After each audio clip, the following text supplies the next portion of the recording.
Hi, so yesterday Mark Mays uploaded a video which is an observation on Jabe's original video of the Thirlwell inquiry called Duty of Candour, and this is where Peter Skelton is interviewing Dr. Jayaram and hearing his evidence or his account of things.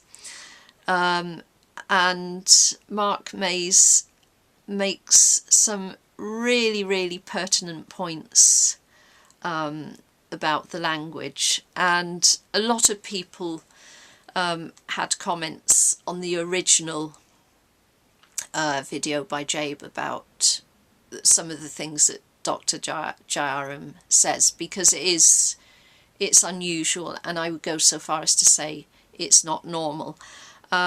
So Mark he points in his observations to a few things that Jayaram says, that he says, well, these look like red flags. I would go further than that. I would say, you know, they are flaming red flags to me, you know, being waved. I see a lot of red flags in a lot of things that Dr. Jayaram says. And he has a lot of content, so I'm going to need to take a little time to work through it and explain what I mean by that with examples. I won't be able to do this in one video. This video I will talk about what Mark has noticed here. So what he's being questioned about by Peter Skelton is mainly on the theme of, well, you had these suspicions, why did you not go to the police about it? So it is all along those sort of lines.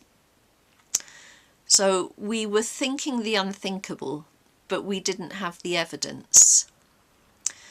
So I've got thinking the unthinkable boxed in. For me, that actually is a red flag.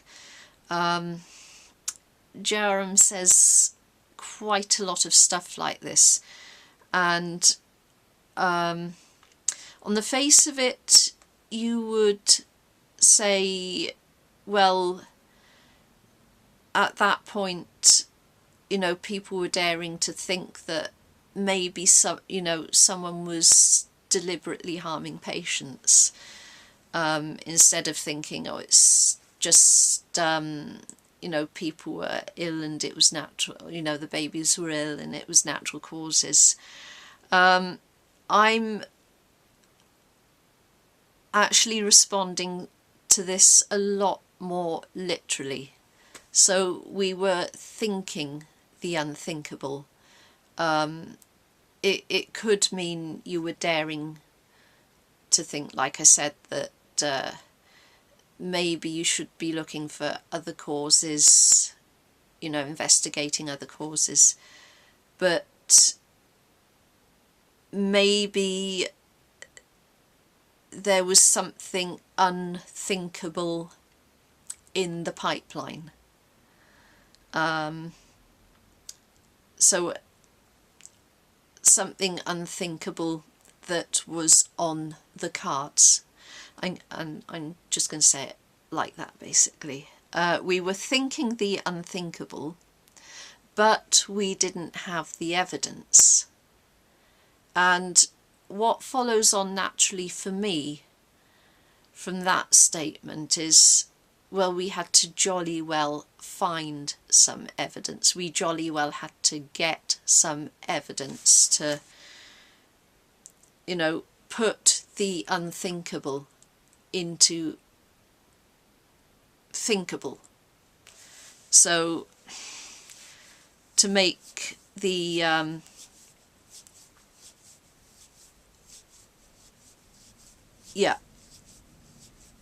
so to make it actual. This is how I naturally am responding to this. So there is another point, and at Jabe's video, the time mark has been really good about this, is 21:45. So he says, if the Horden Review finds, and I had found something unnatural, then it would have gone down the police line. And if it hadn't, then I anticipated that the next response would be to escalate to the police. So Mark mentions, it is with the later one, but I'm going to spool back with his thought to this one. This is very past tense. Now I've circled the I. If it hadn't, then I anticipated. So obviously he's answering questions for himself, but I wonder, is that actually leakage? Because normally, as someone has very properly pointed out, he uses we and us when he wants to kind of hide behind the group, and I if he wants the attention for, you know, something that he's done himself. So then I anticipated. This sounds very much like he was taking a lead role in this here. And I read this again. If the Horden Review had found something unnatural, then it would have gone down the police line. And if it hadn't, then I anticipated that the next response would be to escalate it to the police. So, I mean, you can almost read that, you know, like a bit of computer programming or a bit of logic. If A, then B, you know, if, or, and if X, then Y. So here he is very much, if you just look at the words, very much in the driving seat here. It seems to me there's a pretty solid plan of action anyway. So if it finds something unnatural, then the police, you know, so foul play, suspicion of foul play, then the police are contacted. And then if it doesn't find any suspicion of foul play, then I anticipated. So, you know, that's, you know, the plan B ready. The next response would be to escalate to the police. So this is going to the police anyway. Whether something suspicious is found or not. This, you know, the planning in this is to take it to the police in any event. And he says would be to escalate to the police. Now, in like work conflict situations or problem-solving situations, you do talk about escalating up the chain of command. So if you have a problem and, you know, you can't sort it out between your colleagues, and it doesn't necessarily need to be bad blood or a colleague, you know, a conflict, sorry. You know, it could be, say, not having enough equipment, but escalating just means you take it up further and further. But I kind of feel this escalate, it could be going two ways. So it could just be the formal way of putting it, or it could actually mean escalating as, you know, you escalate a conflict, you make the conflict worse. So I'm actually reading that a bit two ways. And then he follows on, there was a part of me that was almost hoping they'd find something explainable and clinical, you know, because that's in many ways, as awful as it is so much easier to deal with than the reality of things. Mark had a lot of problems with that extract. I do too. So there was a part of me that was almost hoping they'd find something explainable and clinical. So explainable and clinical would mean that no one was hurting patients, there wasn't any foul play. And he was saying there was part of me that was almost hoping. So by that definition, the greater part of him was hoping for foul play. That is how that sentence logically pans out. You know, try it yourself. Then you know, because that's in many ways, and we know he peppers words in. As awful as it is so much easier to deal with than the reality of things. So yeah, suddenly he has changed tense, and Mark noticed that the tenses, the timescales just didn't add up on this statement. So as awful as it is, so the awfulness, okay, the awfulness that is now is that, you know, patients, babies allegedly have been deliberately harmed. That is the reality now in the present tense, because that's in many ways as awful as it is. So that's the awful that is now. It is so much easier to deal with than the reality of things. So what is the reality of things? Is the reality actually that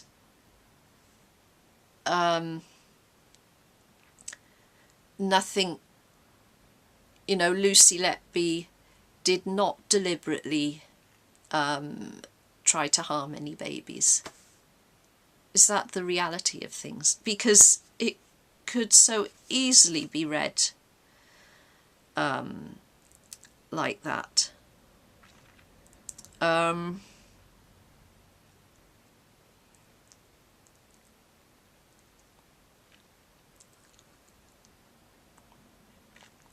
And Mark,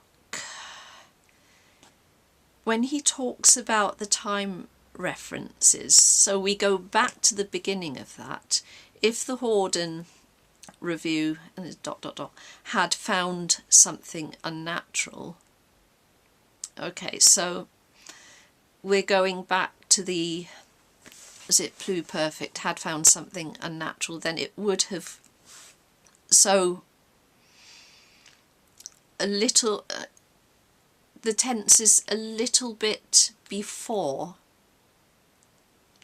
when he's talking about. So if the Horden, so here is what they found, if they had found it, if that makes sense, something unnatural. So that's way, way back in the past. It would have gone down the police line, so that's in the past.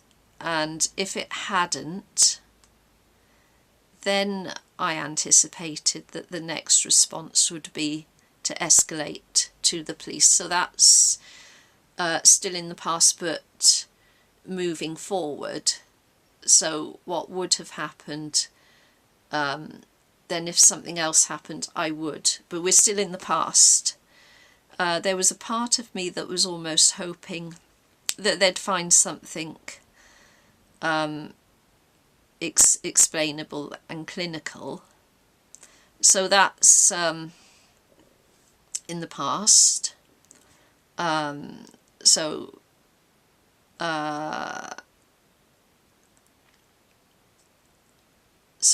continuous past, so it's during the period, because that in many ways, as awful as it is, and then we hop straight into the here and now, into the present. And there's, I mean, people do sometimes jump around with tenses and throw in unusual statements. There is a lot of it with Jabe, and if you compare it, because he was a TV doctor, he became a TV doctor because he can explain things clearly and succinctly. This is not really that clear or succinct. So he is capable of doing it, but there are times when he really doesn't. And so 2255, then he says, this is all about us, or me, I can't speak for others, trying to make things fit and not having the courage to think outside the box. So again, I don't know if this is all about us or me. I can't speak for others. So I think he's talking about two people there. I've a feeling he's talking about himself and Breary here rather than the team. But he could be talking about the team and maybe taking credit. It could be leakage. I'm not 100% sure, but Mark picked up on this, and the pertinent bit here is I've got me, because he requalifies us to me, trying to make things fit. So, and I'm reading this very, very literally, you know, trying to put the proverbial square peg into the round hole, or is it the round peg into a square hole? And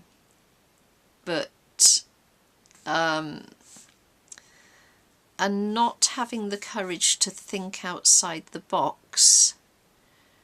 And I'm wondering what that would be, because trying to make things fit, look, Jabe practically from day one, or certainly by the end of June, he was picking up on Lucy Letby as a common factor, and at no time was you listen to him speak about his thought processes. At no time was he saying, I think it's probably more likely that you know, there was, I don't know, a virus or a congenital problem. Every time he opens his mouth, and he's got so much content out there, it's pointing to, I think this is Lucy Letby. So this is how I read trying to make things fit, and not having the courage to think outside the box. So if you got Lucy Letby in the box, what the hell is outside of the box? And then he, so this was the processes, he's asked about the processes for reporting. And he says, I will be honest now. No. He's going to be anything but, is often when people say something like that. I mean, sometimes, you know, we say, I'll be honest, and we mean it. But there's plenty of other times when that is a dead ringer for, I will not be honest, okay? I will be honest now. I am still not entirely clear what they are, these processes for reporting. Now he's been senior consultant paediatrician for many years. How is he not familiar with the processes for reporting? So I don't really believe that anyway, and I am still not entirely clear what they are. That shows contempt, actually. It's very dismissive, and he can actually stand there, say that, and get away with it. So he can, you know, fly in front of everyone with this statement. So I will be honest now. I am still not entirely clear what they are. And also it shuts down any further questioning about why he didn't report.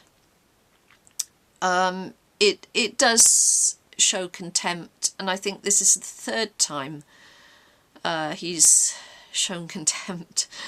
And it's, you know, so he's being dismissive, really, to King's Counsel. I mean, I can't, I mean, no one else has acted in a remotely similar way in the whole inquiry, court process, whatever.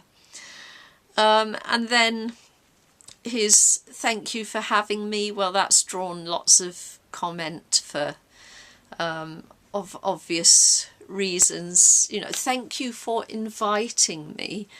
Like, yes, Your Majesty. And then he wants the external noise to stop. Now, part of this, I think, is echoing what Lady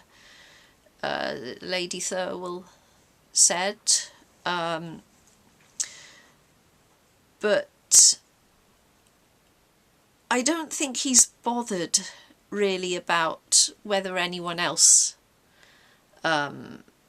is affected, just himself. And when I say anyone else on the team, like in the hospital, And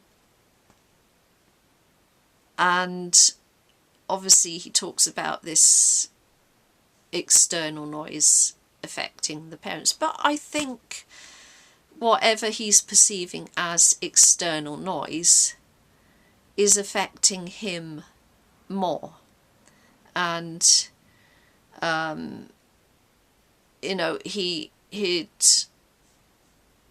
like us all to be quiet. And you know, what I say is, if you've got nothing to hide, you've got nothing to fear, basically. So so just to finish off with, I've done some transcripts. I did a I've done the one transcript of the interview with Paul Brand. Was it Peter Brand? So that's the ITV interview. And I've also looked at another couple of pieces of writing of his, and he does the same in writing that he does with speech. He peppers everything with words, and then he'll just drop in, you know, one of these statements that, you know, the rest of us can't forget, like, you know, etched in my memories, haunt my nightmares. So even though his speech feels full of that, it just gets dropped in, and I think at significant moments, which is why we remember all of this. But the rest, I mean, he's making, if we're talking about noise, he's making all the noise.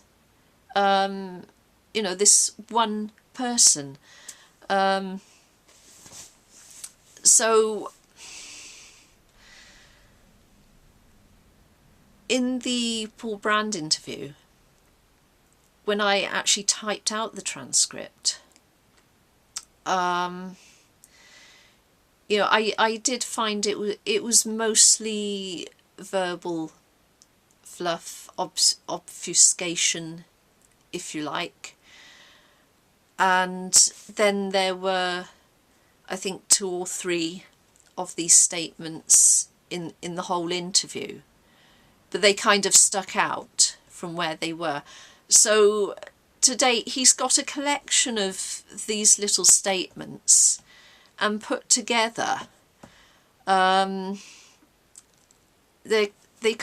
kind of waving around in the wind like little red flags, but that's just my view. So anyway, I finished talking for today, so please like, subscribe, and hope to see you in the next video.